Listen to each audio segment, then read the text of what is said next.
जय माता विंध्यवासिनी की। दोस्तों, अब शांति से अपने टहलते हुए आपके लिए कुछ जानकारी दी जाए। देखिए मित्रों, एक चीज़ बताऊं आपको, और इस चीज़ को, इस वीडियो को बहुत समय से डालना चाहता था मैं, क्योंकि शक्ति के एक ऐसे रूप के बारे में बताना चाह रहा हूँ आपको मैं, जिसके बारे में मैंने शायद जानकारी पहले वीडियो में कभी नहीं दी है।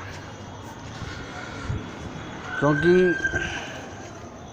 इस माँ के स्वरूप के जो भक्त हैं, साधक हैं, वो बहुत हैं, लाखों करोड़ों। तो बहुत शक्तिशाली रूप है, जिनको माता विंध्यवासिनी कहते हैं या योग माया कहते हैं, ठीक है ना। ये बहुत तगड़ा रूप है देवी का। और विंध्यवासिनी के बारे में एक चीज़ कही जाती है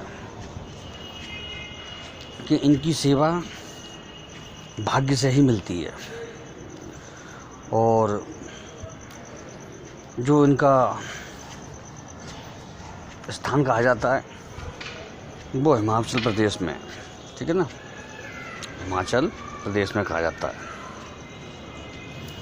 और मंदिर विंध्याचल में भी है, ठीक है ना। विंध्याचल में भी मंदिर है, जो मिर्ज़ापुर आपने नाम सुना होगा, वहाँ से थोड़ी दूर पर है, और बहुत शक्तिशाली रूप कहा जाता है। और जो इनका मूल तत्व जो कहलाता है, वो माता उसका कहलाता है, दुर्गा का मूल तत्व दुर्गा है, और शक्ति विंध्यवासिनी है। बहुत तो साधक हैं इनके। और विंध्यवासिनी के बारे में एक चीज़ और कही जाती है, ये माता 3 रूपों को धारण करती है। तीनों रूपों की शक्तियाँ इसमें मतलब कहलाती हैं। जो अपने मूल जो तत्व है, जो आपने सुना ही होगा, एम ह्रीम क्लीम, यानी कि महालक्ष्मी, महाकाली और महासरस्वती, तीनों रूपों को ही कहा जाता है इसमें। तीनों रूपों का समन्वय जो रूप होता है वो विंध्यवासिनी है। और मूल महाशक्ति हैं, और विंध्याचल की तरफ ही इनका उपस्थिति रहती है। महाभारत काल से इनका मतलब वर्णन मिलता है, मतलब उस काल में भी उनका वर्णन था। तो उस काल में भी उनकी बहुत तगड़ी सेवा रही थी, उस काल में भी इनकी तगड़ी सेवा रही थी। और मार्कंडेय पुराण और कई उसमें इनका शिव पुराण, आदिशक्ति तंत्र, इनमें भी इनका मिलता है जानकारी, आख्यान मिलते हैं इनके। और इनके बारे में जो मैं थोड़ा सा जो इनमें देना चाहता हूँ, इनके बारे में थोड़ा सा आपको इनके मंत्र वगैरह बताना चाहता हूँ, क्योंकि ज़्यादा जानकारी इससे आदमी क्या चिढ़ जाता है कि इतनी जानकारी, हमें खाली मूल चीज़ चाहिए। लेकिन ये चीज़ भी बताना ज़रूरी है। जब आपको उस चीज़ की जानकारी नहीं होगी, ज्ञान ही नहीं होगा, तो आप क्या करेंगे? कुछ नहीं कर पाएंगे आप। तो मैंने थोड़ी सी जानकारी आपको दे दी, ठीक है ना। हाँ, और बहुत चीज़ें कही जाती हैं, जैसे विंध्य पर्वत के नाम पर विंध्यवासिनी नाम पड़ा, शाब्दिक नाम है इनका। और बहुत चीज़ें हैं। इनकी पूजा बहुत लोग करते हैं। इनकी पूजा बहुत लोग करते हैं। एक बहुत नामी ग्रामी एस्ट्रोलॉजर प्लस तांत्रिक थे, तो वहाँ से मुझे इनकी शक्ति का आभास हुआ था। उनके पास उनके ऊपर इनकी पूर्ण कृपा थी। तो उनसे करीब 3.5 घंटे के वार्तालाप में इनके बारे में जानकारी और इनके प्रयोग मालूम पड़े। वो बता रहे थे मुझे, अच्छा मेरा बेटा ऐसे बहुत लोगों से पढ़ता है, मेरी जानकारी ऐसे बहुत लोगों से होती है, क्योंकि मैं इस क्षेत्र में काफ़ी पुराना हो चुका हूँ। तो लोगों को भी मेरे बारे में जानकारी है। कई बार तो ऐसा होता है कि कोई मिलता है किसी से, ठीक है, और वो कहता है कि गुरुजी हमने फलाने गुरु से दीक्षा ले रखी है और फलानी जगह रहते हैं वो। तो मैंने कहा ठीक है साहब, तो आपकी बात कराऊं क्या? तो वो कहता है, तो मैंने कहा हाँ करा दो, कोई बात नहीं है, क्योंकि मैं तो उसमें, मुझे तो कोई झिझक नहीं है, ज्ञान की चर्चा ही चलेगी इसमें। तो बात होती है, तो वो उनके गुरु तो कहते हैं मनोज जी हम तो आपको खुद ही देख रहे हैं, यूट्यूब पे फॉलो करते हैं, देखते हैं, तो बड़ा हंसी आती है सुन करके। वो बात कराने वाला शिष्य होता है उनका, वो भी चक्कर में पड़ जाता है, कह रहे गुरु भी जानते हैं इनको। तो ऐसा बहुत बार होता है, तो क्योंकि ये लिंक होते हैं, जैसे हम उनको जानते हैं वैसे वो हमको जानते हैं। तो ऐसा एक बार नहीं बहुत बार होता है। यहाँ तक कि ऐसा भी हुआ है कई बार कि कई जो इस क्षेत्र के जाने माने प्रकांड हैं उन्होंने मेरे पास भेजा है लोगों को, कि जैसे उन्होंने कोई चीज़ कराई है तो उससे आगे का स्टेप होता है वो मेरे पास भेज देते हैं। जैसे महाकाली का किसी ने महाकाली प्रत्यंगरा कराई थी, तो उन्होंने आगे का मेरे पास भेज दिया उनको। भद्रकाली प्रत्यंगरा कराई थी, तो आगे का जानकारी के लिए क्योंकि वो हो नहीं पा रही थी उस पर, और वो उस व्यक्ति को 1.25 साल हो गया करते करते। उसको मतलब न तो उसको महसूस होता था, ना उसको मतलब कोई अनुभव होता था, तो वो मेरे पास भेज दिया उन्होंने कि इस चीज़ का हल तो मनोज भाई कराएंगे मथुरा वाले। तो मेरे पास आके ऐसा बहुत बार हुआ है, मुझे भी हंसी आती है सोच के। तो इसी तरह से वो मिले थे, तो उन्होंने क्या कहा था मुझे, उन्होंने कहा था कि अच्छा वो जानकर काफ़ी अच्छे थे इस क्षेत्र के वो, मैं उनकी लेवल नॉलेज को अपने से बेहतर ही मानूँगा, क्योंकि वो उनकी उम्र भी 55-56 साल थी। तो उन्होंने एक चीज़ बताई मुझे, उन्होंने बताया कि विंध्यवासिनी के प्रयोग बहुत तगड़े होते हैं और इनको अमूमन व्यक्ति नहीं करता, क्योंकि उसको इनके बारे में जानकारी नहीं है। किसी किताब में, किसी यूट्यूब के चैनलों में कोई में इनका प्रयोग ज़्यादा स्पष्ट तरीके से नहीं बताया गया। और जी मैंने वास्तव में देखा भी बाद में, उनकी बात मुझे 100% सत्य लगी। तो मैंने उनसे कहा था कि मैं भी कभी जानकारी डालनी होगी तो इनके बारे में डालूँगा। तो उन्होंने कहा, उस समय फेसबुक चलाता था मैं, तो उस समय मैं फेसबुक चलाता था, ठीक है, 2014 की बात है, 13 से मैंने फेसबुक पे आया था। तो उसमें तो जानकारी में डाल नहीं पाया, ठीक है।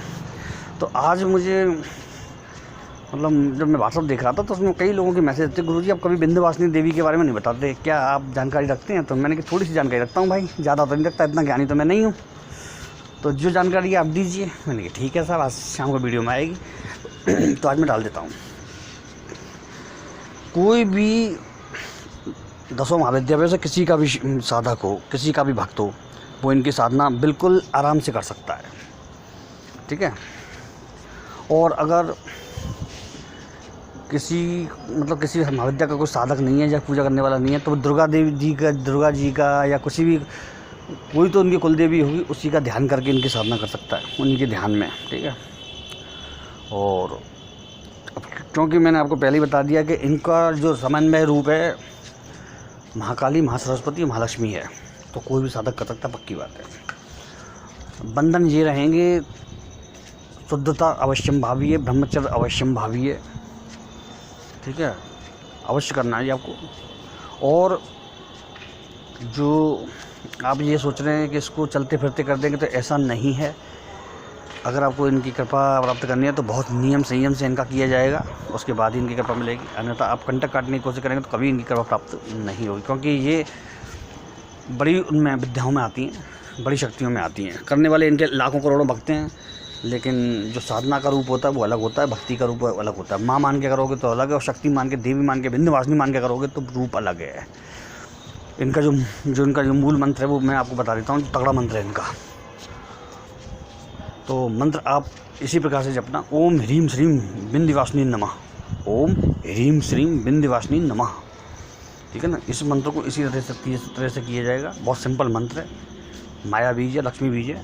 और अच्छा, इनकी जो आराधना सेवा की जाती है वो सुख समृद्धि वैभवशाली होने के लिए की जाती है, मतलब। और इनकी जो साधना वाले चीज़ क्षेत्र में एक बार बता दूं, चमत्कार को नमस्कार वाला हिसाब है इनका।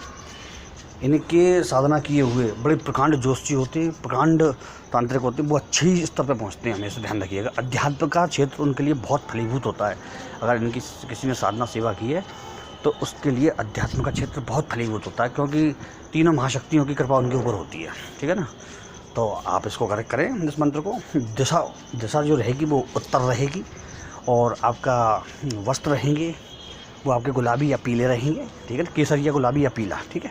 माला आप कमल गट्टे की ले सकते हैं, और स्फटिक की ले सकते हैं, कमलगट्टा, स्फटिक और चंदन की ले सकते हैं, शुद्ध चंदन की, है ना। तुलसी की माला मुश्किल से मिलती है बड़ी वाली पूजा करने वाली, और अगर मिल जाती है तो तुलसी की माला भी अति उत्तम है। आप इनकी जो आराधना का समय जो अमूमन रहता है वो संध्या काल के 7:30 बजे से लेकर किसी भी ऋतु में हो, सर्दी हो गर्मी हो, किसी भी ऋतु में हो, 7:30 बजे के बाद से आप इनकी सेवा रात को 12:30 बजे तक कर सकते हैं कभी भी। ये इनके लिए बिल्कुल मतलब सूटेबल टाइम रहता है, ठीक है। और जो इनका पक्ष होता है वो शुक्ल पक्ष होता है। शुक्ल पक्ष में इनकी आराधना फलदायी होती है। आज का दिन बहुत शुभ है मित्रों, ध्यान रखिएगा। आज के नक्षत्र बहुत शुभ है। जहाँ तक समझ रहा हूँ पुष्य नक्षत्र या कुछ ऐसा ही नक्षत्र होगा, क्योंकि मुझे 2-3 दिन पहले का ध्यान है, अभी का तो ध्यान नहीं है, लेकिन मैं जहाँ तक मुझे ध्यान है वो बता रहा हूँ मैं आपको कि पुष्य नक्षत्र होगा आज मेरे ख्याल। सर्वार्थ नहीं आज पुष्य नहीं, सर्वार्थ सिद्धि योग है आज मित्रों। आज सर्वार्थ सिद्धि योग है, तो आज सर्वार्थ सिद्धि योग का प्रभाव रात को रहेगा, रात तक रहेगा, सुबह तक, कल तक। तो आप इसे कर सकते हैं। अच्छा, योग जिस दिन लग जाता है तो ये बहुत से लोग पूछते हैं कि योग का प्रभाव उस समय ख़त्म हो जाता है क्या, योग ख़त्म होने के बाद? नहीं, ऐसा नहीं होता है। अगर सुबह की बेला में योग है तो उसका प्रभाव रात तक, दूसरे दिन सुबह तक रहता है। तो जैसे कहते हैं सूर्योदय की तिथि मान्य होती है, ऐसे ही ये भी मान्य होता है। अच्छा, इसमें जो प्रसाद लगेगा ना, प्रसाद आप अपने घर में शुद्ध पूड़ी बना करके और थोड़ा सा चना हलवा बना करके घर में ही लगाएं, और उसके बाद इनकी साधना शुरू करें। और बाद में भी प्रसाद लगा करके 9 कन्याओं को बांट दें। आप 9 कन्याओं को, आपकी सिद्धि पूर्ण होगी। और जो आपको साधना का समय उठाना है वो 27 दिन का उठाना है या 18 दिन का उठाना है, ठीक है ना। 27 दिन 18 दिन अगर नहीं कर सकते आप तो 9 दिन तो कम से कम करने हैं आपको। 9 दिन, ध्यान रखिए, 11 नहीं है, 21 नहीं है, 51 नहीं है, 31 नहीं है। जो मैंने बताया वही संख्या रहेगी। देवता विशेष की संख्या भी रहती है, ये भी आप अच्छी तरह कंठस्थ कर लीजिए, अन्यथा आप सफलता उतनी जल्दी प्राप्त नहीं कर पाएंगे, अन्यथा आप वहीं के वहीं रह जाएंगे। तो ये चीज़ ज़रूर है, आप इसे करें, और बहुत सुंदर चीज़ है। अच्छा, माला का जो विधान होता है इनका, कितनी माला की जाती है मालूम है आपको? ये बताऊं कि इनकी जब छोटा सा मंत्र मैंने दिया तो कम से कम इसकी 11 माला तो करो, चेटक तो देखो, उसका प्रभाव तो देखो। तो 11 माला करिए आप इसकी, और फिर आप मुझे बताइए। गुरु आज्ञा लें, अपने मतलब कुल देवता, इष्ट देवता से आज्ञा लें। जो भी आपके गुरु हैं, चाहे वो कोई भी हो, अघोरी हो सकते हैं, पंडित हो सकते हैं, तांत्रिक हो सकते हैं, उनको उनकी भेंट दें, उसके बाद इस साधना को शुरू करें, ठीक है ना। तो इस तरह से किया जाएगा। गुरु आज्ञा और गुरु दक्षिणा के बिना कार्य ना करें, क्योंकि आपको आपने एक चीज़ तो देखी होगी कि अगर आप किसी चीज़ का, जो भी है आपके गुरु हैं, कोई भी हो सकता है, संत महंत कोई भी हो सकते हैं, मंदिर के पुजारी जी हो सकते हैं, तो उनको उनका एक हिस्सा अवश्य दें, क्योंकि इसमें ये कोई वो क्या नाम है, ये कोई घूस या वो नहीं है, ये उनके ऋण को मुक्त करने की चीज़ें होती हैं। ये आप समझ लें अच्छी तरह से। मैं कभी नहीं कहता, ध्यान रखिएगा, मैं कभी नहीं कहता मुझे दीजिए। आपका जो भी गुरु होता है उसको दीजिए, जो भी आपको गुरु वो देता है उसको दीजिए, आपको करिए। मंत्र देने वाला भी गुरु ही होता है, ज्ञान देने वाला गुरु ही होता है, ध्यान रखिएगा। जय माँ भवानी और जय माता रानी की।